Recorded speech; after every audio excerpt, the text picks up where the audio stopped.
টাকাটার ব্যাপারে আমি কত করে বললাম, গরিব মিলনে 100 টাকা শুধু অস্বীকার করছে। ও শুনলে আমার কথা দাদাও স্বীকার করে যাবে কোথায়? কোন টাকা মিলন? ওই যে দাদার পড়ার খরচ চালাতে আর বালুরদের সঙ্গে মামলা চালাতে জানিস না, ওই ভক্ত কুশলের কাছে আমরা জমি বাধা দিয়েছিলাম। আমার দাদা চাকরি করে অর্ধ করে বেশি টাকা শোধ করে দিয়েছে।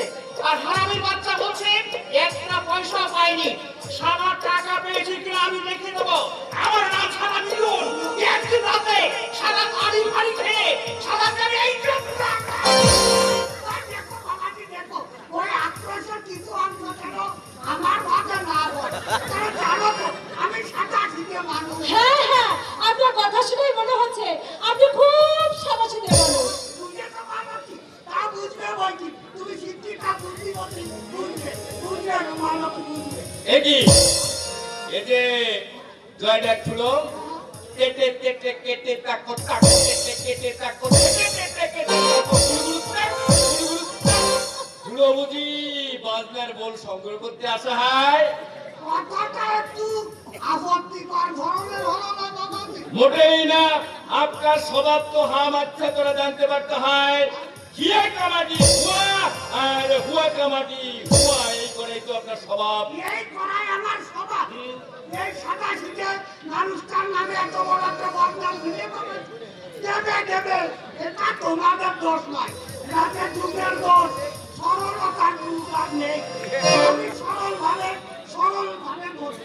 আর তোমরা আরেকজনের লোক বন্ধুরা এরা পালন ভেঙে দাও।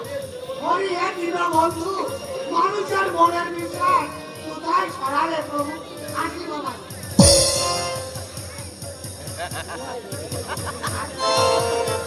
শালা শয়তান কোথাকার। দাদা, এবার চলো বাড়ি যাই। মালা, বলো, তোকে আর মিলনকে আমি তো একটা কথা বলতে চাই। কি কথা দাদা?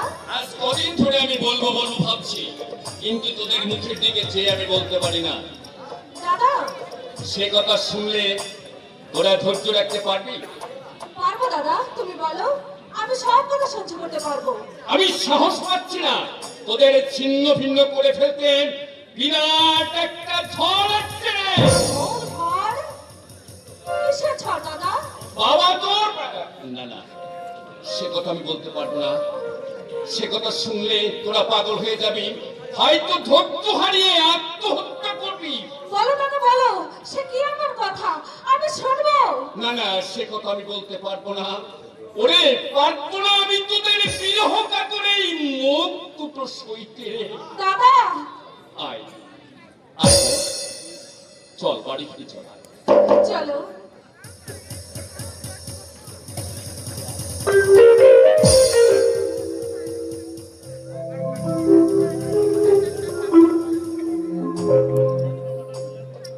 আচ্ছা, ঝড় মানে কি? সেই কথা শুনলে তোরা পাগল হয়ে যাবে। কেন পাগল হবো কেন? আচ্ছা, কিচ্ছু বুঝলাম না, একদম কিচ্ছু বুঝলাম না।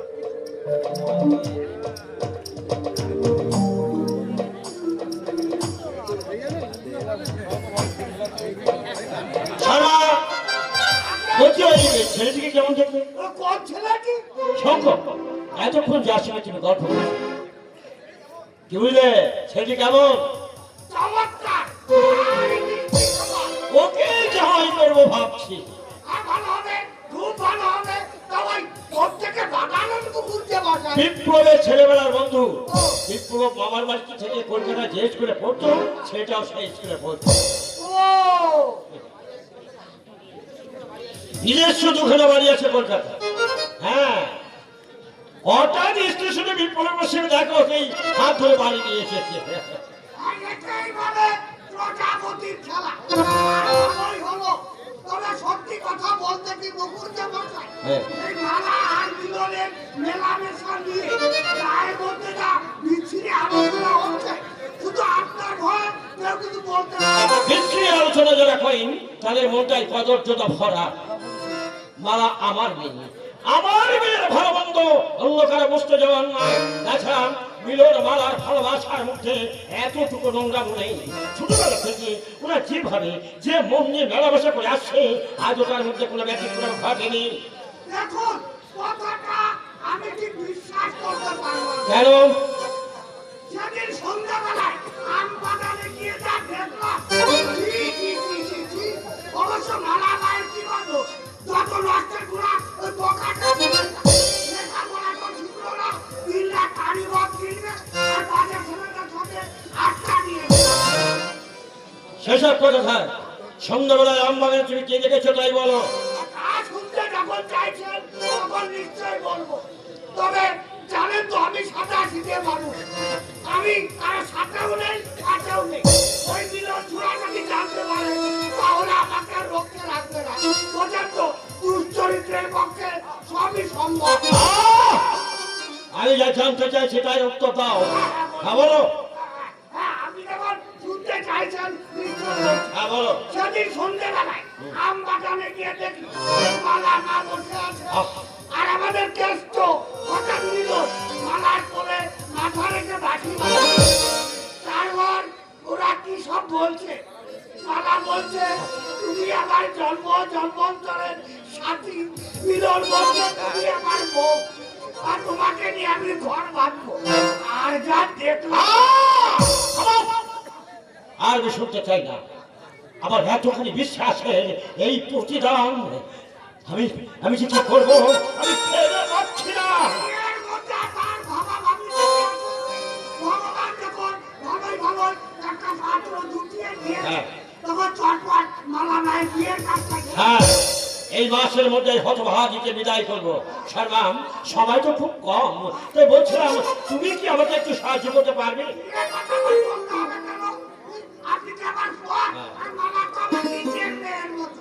বেশ। আপনাকে কিচ্ছু ভাবতে হবে না। বেশ, চলো আজই পঞ্জিকা দেখে একটা শুভ দিন ঠিক করে ফেলি। এসো আমার সঙ্গে।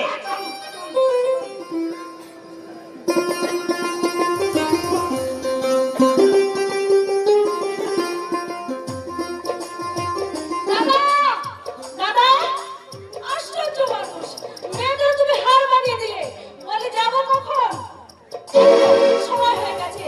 তুমি আসো, আমি গেলাম। দাদা, দাদা।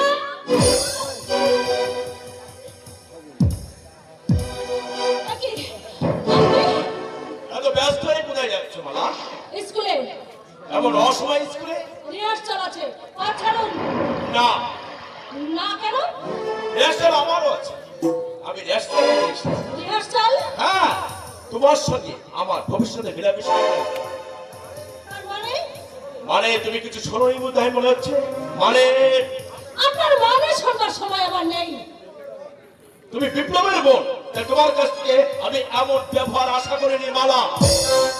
মেয়েদের সঙ্গে যারা গায়ে পড়ে ঘনিষ্ঠতা করতে চায়, মালা তাদের মনে প্রাণে ঘৃণা করে। মালা! হ্যাঁ, আমি মালা, আমি বিপ্লব নই। এই কথাটা আপনি মনে রাখলেই আমি খুশি হব। ভুলে যাচ্ছ আমি? অতি নির্লজ্জ, আপনি অতি নির্লজ্জ। আপনাকে টাকা পয়সা খরচ করে মা বাবা উচ্চ শিক্ষায় শিক্ষিত করে কণ্ঠশ্রম করেছে, হর্ষে ক্ষীণ হয়েছে। বাবা, আর সঙ্গে কিভাবে কথা বলতে হয় সে সৌভাগ্য শিক্ষাটিকে তুমি এখনো পাওনি। তুমি কিছু মনে করো না সন্তান। ও হ্যাঁ, এখনো কিছু জানবে। হ্যাঁ, তুমি যাও, একটু ঘুরে এসো। মালার সঙ্গে আমার কিছু কথা আছে।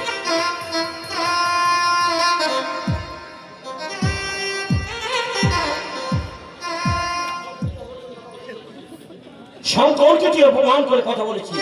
জানিস ওর সঙ্গে আমাদের কি সম্পর্ক? দাদার ছেলেবেলার বন্ধু, এছাড়া অন্য কোনো সম্পর্ক আছে বলে আমার জানা নেই। জানিস না, আমি তোকে জানিয়ে দিতে এসেছি।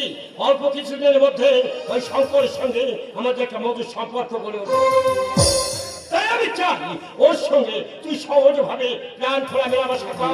তুমি চাইলেও একটা লম্পটের সঙ্গে আমি প্রাণ খুলে মেলামেশা করতে পারবো আমি না। কি বলছিস? তাকে যা বলা উচিত, পরশ যে কাণ্ড উনি করেছেন তাতে দাদার ছেলেবেলার বন্ধু, তাই আমি ওকে কিচ্ছু বলিনি। অন্য কেউ হলে চাপ করে দিতাম। মালা! সব কথা শুনে তারপর তুমি আমার উপর রাগ করো বাবা। আমি পরশু রাত্রে যখন পড়ার ঘরে